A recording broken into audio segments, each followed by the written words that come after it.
Did you know your heart performs over 100,000 perfectly synchronized electrical symphonies every single day? That's more shows than Broadway, the West End, and every orchestra on Earth combined. That's such a fascinating way to look at cardiac function. And what's truly mind blowing is how each of these performances has to be flawlessly executed down to the millisecond. Let me paint a picture of this incredible show. Imagine the world's most precise orchestra, where every musician has to hit their note within a fraction of a second, and they have to do this non-stop, every moment of every day. The complexity of this timing is remarkable. How does the heart maintain such precise coordination? Picture the conductor raising their baton, and the orchestra suddenly bursting into sound. That's phase zero. Sodium channels snap open in a flash, and Na plus rushes into the cell like a tidal wave, creating a massive electrical surge that shoots the membrane potential from negative 85 millivolts to plus 20 millivolts. And these sodium channels are incredibly sensitive, aren't they? Even small changes in their function can throw off the whole performance. Exactly right.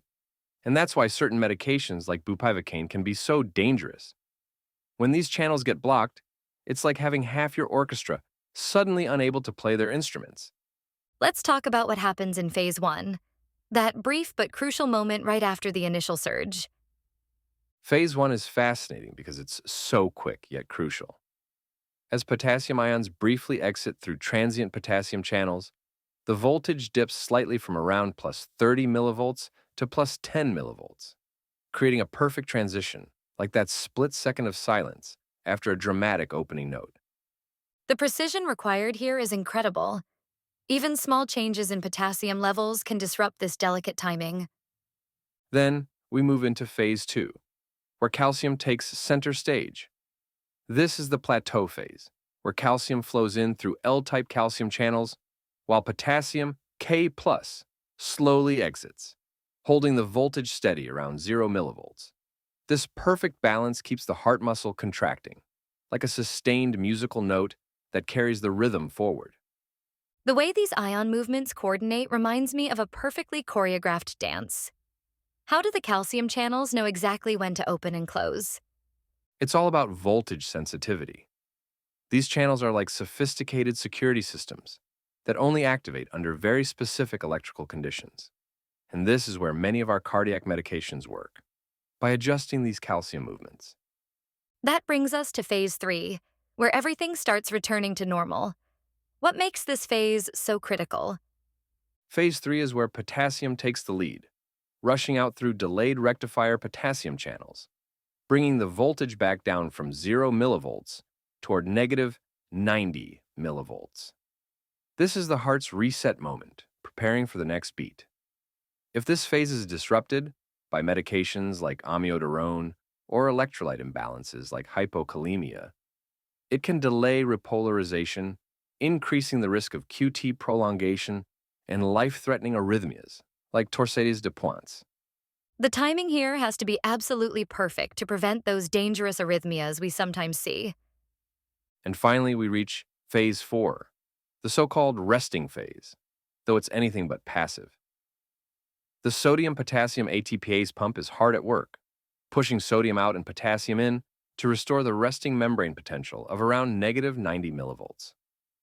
At the same time, the sodium-calcium exchanger helps remove calcium, ensuring the cell is primed for the next action potential. If this balancing act is disrupted by digoxin toxicity or acidosis, the heart may struggle to reset, increasing the risk of arrhythmias or cardiac arrest. The energy requirements for this must be enormous. How many ATP molecules does each cycle require? Each sodium-potassium pump uses one ATP molecule to move 3 sodium ions out and 2 potassium ions in, and this is happening millions of times per second across the heart. It's one of the body's most energy-intensive processes. So what happens when this system starts to fail? What are the early warning signs? That's where we see various types of arrhythmias develop.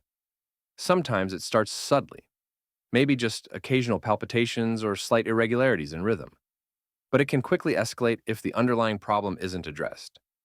The redundancy built into this system is remarkable, though. like having backup conductors ready to step in if needed. Exactly. The AV node can take over if the SA node fails, though at a slower rate. It's nature's way of ensuring the show goes on, even if it's not quite at the same tempo. Looking at all this, it's clear why understanding cardiac electrophysiology is so crucial for healthcare providers. And what's exciting is that we're still learning new things about this process. Researchers are discovering new ion channels and developing more targeted medications based on this understanding. So, in a way, we're still writing new movements for this cardiac symphony. That's right. And meanwhile, our hearts keep conducting this incredible performance, beat after beat, usually without missing a note. It's truly one of nature's most remarkable achievements. Thank you for joining Optimal Anesthesia Insights today. Learning fuels precision, so continue mastering your craft. We'll catch you in the next episode.